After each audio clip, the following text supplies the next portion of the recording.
What's going on, guys? It's Hyde. After wanting this product for some time, I finally picked up the Hornady RAPiD gun safe.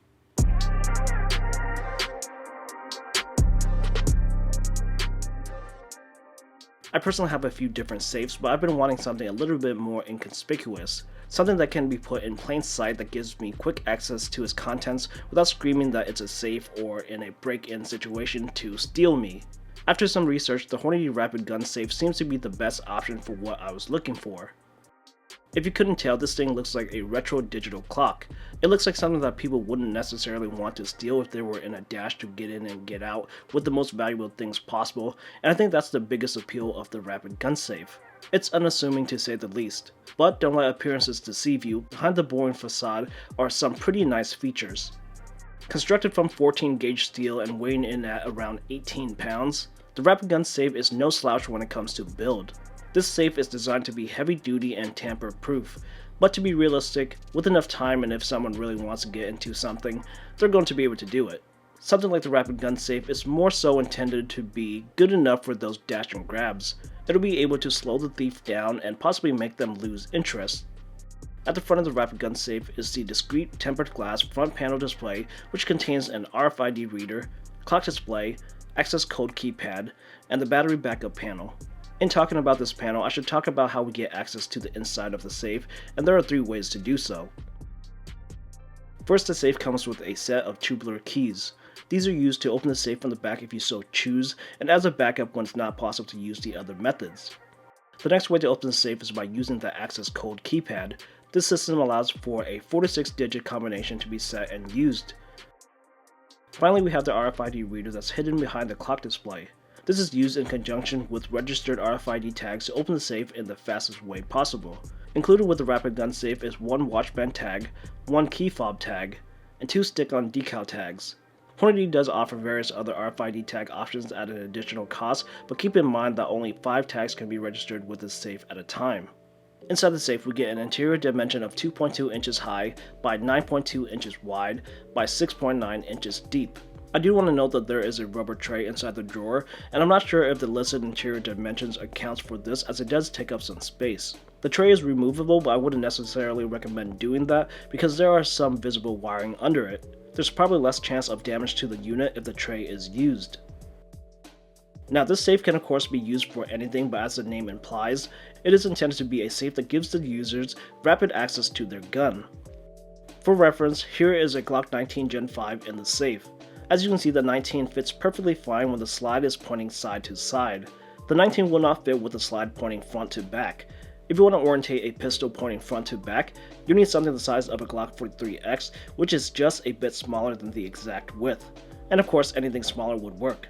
With the 43X, there's a few millimeters of extra space on either end to get it in there comfortably. Left to right, there's easily enough room for a Glock 17 or other similar sized firearms. Now, I don't own 2 Glock 19s, but it doesn't look like there's enough space to fit 2 of those at least comfortably. My Glock 43X and Glock 19 both fit in there, but that does require some slower manipulation if you don't want stuff to just bang against each other. For my personal use, this is a 1-gun safe. The setup that I currently use isn't the most ideal, but I think if you have the nightstand space for the safe, it'll be a great fast option for your home defense weapon if it were to be needed. Moving to the back of the safe, we have 2 USB-A 2.0 outlets and the 12-volt power connector. In conjunction with 12-volt power, you can use 4 AA batteries to provide backup power in case there is a power outage. Overall, I really like this safe, but there are a few things I want to bring up. First is the front access code keypad.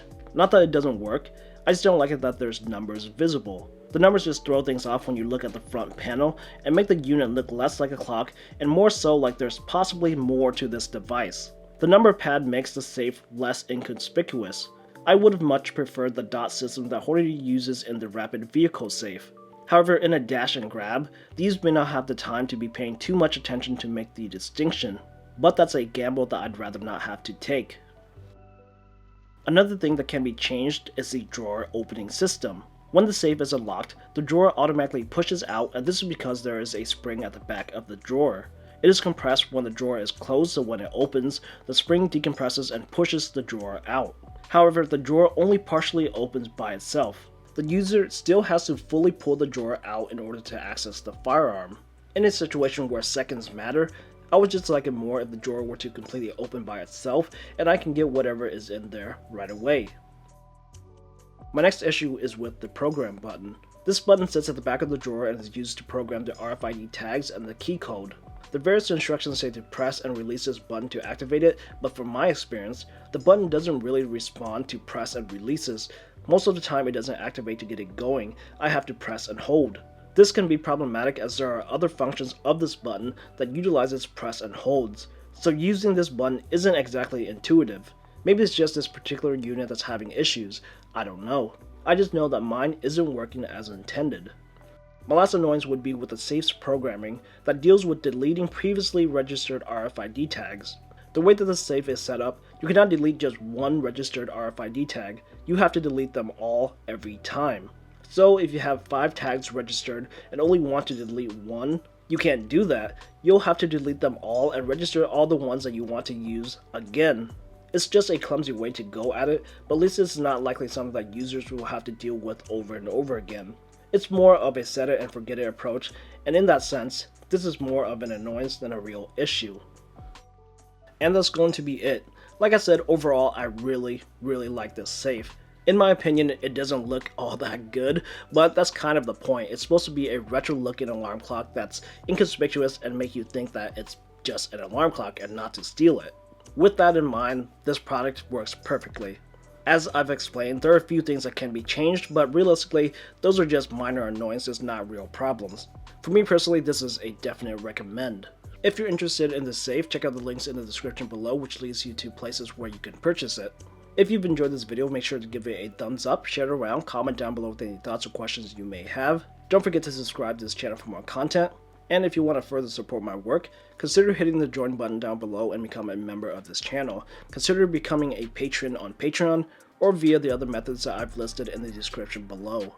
Thanks a lot for watching this video, and I'll see you guys in the next one.